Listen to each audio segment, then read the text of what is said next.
Assalamualaikum warahmatullahi wabarakatuh.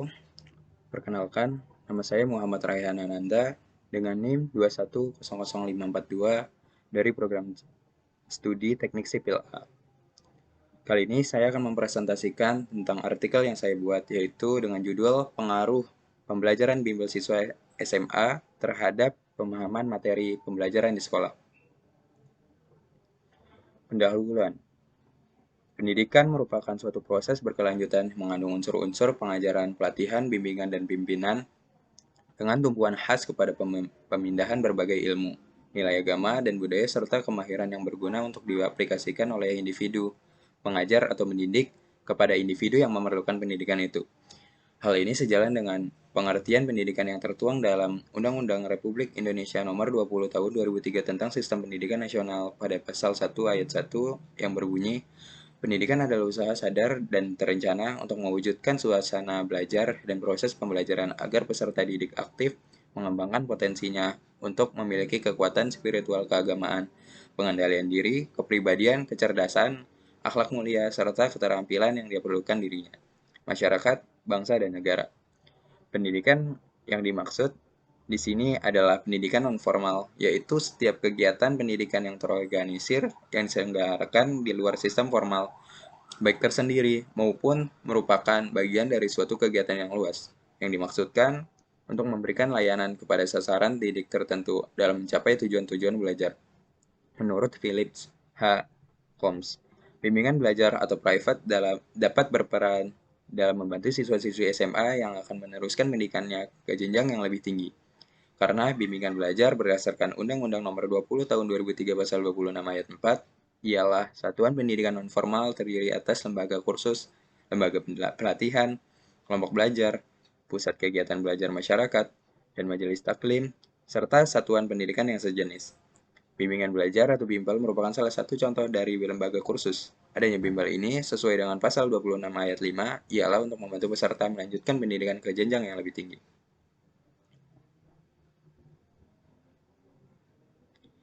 Dikutip dari Badan Akreditasi Nasional Pendidikan Anak Usia Dini dan Pendidikan Nonformal, salah satu fungsi pendidikan nonformal bagi pendidikan formal adalah sebagai pelengkap pendidikan formal, yang berarti pendidikan nonformal menyajikan kegiatan belajar yang tidak disampaikan di sekolah. Pendidikan formal mengalami kegagalan logistik dan fungsi sehingga untuk memenuhi kebutuhan pendidikan yang begitu besar dan cepat, maka muncullah sistem pendidikan alternatif di luar pendidikan non formal. Menurut Wiratomo Paulus tahun 1986, di Indonesia Non-Formal Education Program, Problem of Access and the Effect of the Program of the Attitudes of Learners, Albany State University of New York. Beberapa penelitian terdahulu yang memiliki kesamaan adalah pengaruh motivasi belajar terhadap prestasi belajar matematika menggunakan e-learning, pendekatan bimbingan belajar berbasis multimedia oleh Edi Bambang Suwono di tahun 2016. Perbedaan yang didapatkan dari penelitian sebelumnya dengan penelitian ini adalah sasaran objeknya. Penelitian sebelumnya lebih terfokus kepada prestasi dalam satu mata pelajaran dan menggunakan media daring sebagai pembelajaran, sedangkan penelitian ini terfokus kepada seluruh mata pelajaran atau secara umum dan dengan media pembelajaran secara tatap muka. Tetapi walaupun sasaran objeknya berbeda, tidak menutup kemungkinan bahwa hasil dari penelitian akan sama, mengingat dari penelitian ini mengangkat tema yang serupa. Pendidikan adalah segala pengalaman belajar yang berlangsung dalam segala lingkungan sepanjang hidup, juga merupakan segala situasi hidup yang mempengaruhi pertumbuhan dan perkembangan hidup. Pendidikan merupakan suatu proses berkelanjutan yang mengandung unsur-unsur pengajaran, latihan, bimbingan, dan pimpinan dengan tumbuhan khas kepada pemindahan berbagai ilmu, nilai agama, dan budaya serta kemahiran yang berguna untuk diaplikasikan oleh individu, pengajar, atau pendidik kepada individu yang memerlukan pendidikan itu. Namun, kenyataannya, pada proses pembelajaran ini, siswa-siswi seringkali tidak memahami atau tidak memperhatikan penjelasan yang diberikan oleh guru di sekolah. Hal ini menjadi sebuah masalah terlebih lagi untuk siswa-siswi sekolah menengah atas atau SMA, karena di sini mereka akan memasuki pendidikan ke jenjang yang lebih serius, yaitu perguruan tinggi. Mau tidak mau, siswa-siswi SMA harus bekerja lebih keras untuk memahami materi pembelajaran di sekolah untuk memasuki dunia perkuliahan jika itu yang ditujunya.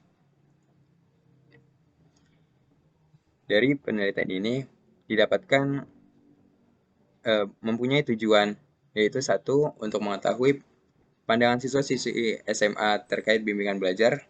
Yang kedua, mengetahui apakah penting atau tidak adanya bimbingan belajar di lingkungan siswa-siswi SMA. Yang ketiga, mengetahui apakah bimbingan belajar dapat meningkatkan pemahaman materi belajar untuk siswa-siswi SMA. Yang keempat, mengetahui apakah ada pengaruh antara bimbingan belajar terhadap hasil belajar peserta didik SMA. Baik, langsung saja ke pembahasan pandangan siswa SMA terhadap bimbingan belajar.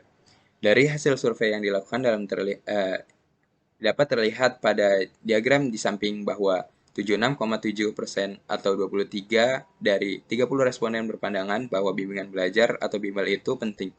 Sedangkan 7 responden lainnya berpandangan dengan membuat pendapatnya masing-masing.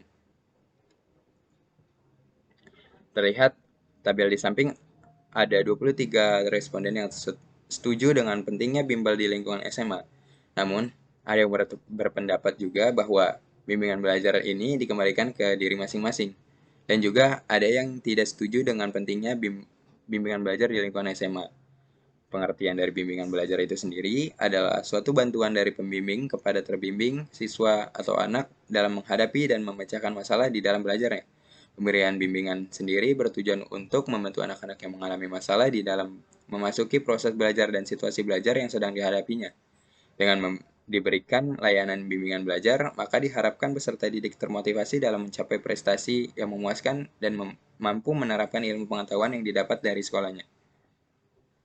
Tujuan bimbingan belajar itu sendiri terbagi menjadi 7, yaitu sebagai berikut. Yang pertama, mencarikan cara-cara belajar yang efisien dan efektif bagi seorang anak atau kelompok anak.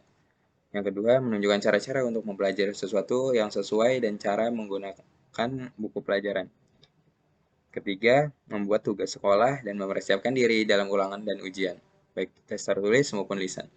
Yang keempat, memilih bidang studi sesuai dengan bakat, minat, kecerdasan, cita-cita, dan kondisi fisik atau kesehatannya. Yang kelima, menunjukkan cara-cara untuk menghadapi kesulitan dalam bidang studi tertentu. Yang keenam, menentukan pembagian waktu dan perencanaan jadwal belajar.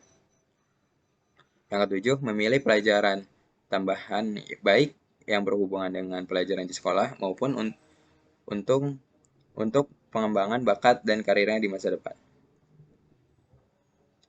B. Apakah bimbingan belajar dapat meningkatkan pemahaman materi belajar untuk siswa-siswi SMA?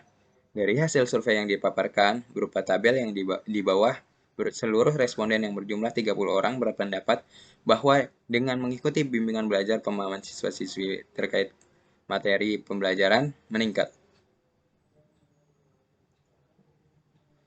Apakah ada pengaruh antara bimbingan belajar terhadap hasil belajar peserta didik SMA? Terkait pembahasan rumusan masalah yang terakhir ini, para responden memberi tanggapan beserta alasan terkait pengaruh bimbingan belajar terhadap hasil belajar. Di antara 30 responden, siswa yang menanggapi setuju ada 23. Tabel di samping, pemaparan dari responden yang setuju beserta alasannya prestasi belajar bukanlah sesuatu yang berdiri sendiri, tetapi merupakan hasil berbagai faktor yang melatar belakanginya. Dengan demikian, untuk memahami tentang prestasi belajar, perlu didalami faktor-faktor yang mempengaruhinya, yaitu yang pertama pengaruh faktor eksternal, yang kedua yaitu ada pengaruh faktor internal. Kesimpulan, bimbingan belajar dipandang penting bagi sebagian siswa-siswi SMA dikarenakan dengan mengikuti bimbingan belajar, siswa dapat memahami materi pembelajaran lebih dalam, sedangkan sebagian dari siswa-siswi SMA lainnya berpandangan bahwa hasil mengikuti bimbingan belajar itu bersifat relatif, kembali kepada diri masing-masing. Bimbingan belajar juga dapat meningkatkan pemahaman materi belajar bagi peserta didik SMA dikarenakan dengan adanya tambahan waktu belajar di luar sekolah dengan efektif dan dipandu melalui lembaga bimbingan belajar. Dengan pemahaman materi belajar siswa meningkat, maka meningkat juga hasil belajarnya.